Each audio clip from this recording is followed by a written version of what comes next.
పవన్ కళ్యాణ్కి హెచ్చరిక జారీ చేస్తున్నాం. నీ ఉడత ఊపుళ్ళకి నీ చెంచాగాలని పంపించినంత మాత్రాన పేరుని నాని గాని వైఎస్ఆర్ కాంగ్రెస్ పార్టీ గాని నీ ఉడత ఊపుళ్ళకి ఊగేది లేదు, దడిసేది లేదు.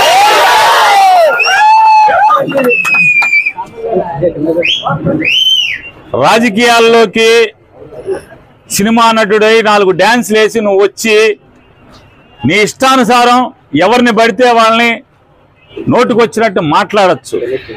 నోరుకి అదుపు లేకుండా ఏది పడితే అది మాట్లాడచ్చు. ఒక సిద్ధాంతం ఉండదు. నిన్నేమో కులం లేదంటావు, నిన్న మతం లేదంటావు, ఇవాళేమో మతాలని రెచ్చగొడతావు. హిందువులందరూ బయటికి రండి. అదే చర్చిలోనో మసీదులోనో ఏదైనా జరిగితే వాళ్ళందరూ రోడ్డెక్కరా, వాళ్ళకు చూసి వాళ్ళకున్న ఐకమత్యం కూడా హిందువులకు ఉండదా అని మాట్లాడుతుంటే ఈ రకంగా సమాజంని కులాల పరంగా మతాల పరంగా ఎన్నికల ముందు వరకు కులాల పరంగా రెచ్చగొట్టి ఇవాళ మతాల పరంగా రెచ్చగొట్టేటువంటి దౌర్భాగ్య నీచ రాజకీయాలు చేస్తున్నటువంటి పవన్ కళ్యాణ్ని ఎండగట్టాను. అయ్యా, గతంలో నువ్వేనా బ్యాప్టిజం తీసుకున్నావు?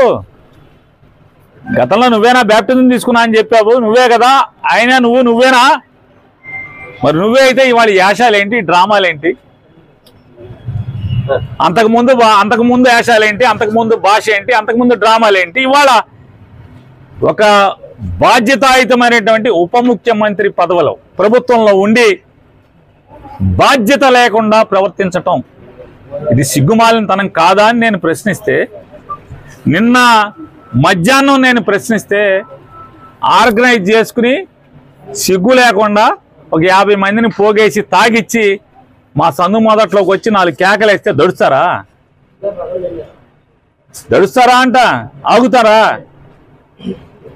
గుడివాడ వెళ్తే కారు మీద రాళ్ళు అయితే మీ ఇంటికి మా ఇల్లు ఎంత దూరమో మా ఇంటికి మీ ఇల్లు అంతే కూడా దూరం అనేది గుర్తుపెట్టుకో.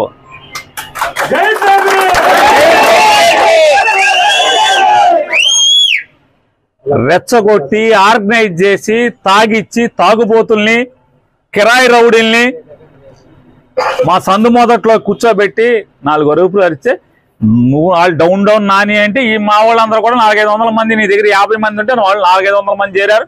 డౌన్ పవన్ కళ్యాణ్ అన్నారు. సిగ్గుపోయింది నీకే కదా. మా ఇంటికి వచ్చి మాతో తిట్లు తిన్నది నువ్వే కదా. నువ్వు డౌన్ ఒకసారి అంటే మా వాళ్ళు 100 సార్లు అంటారు డౌన్ అని.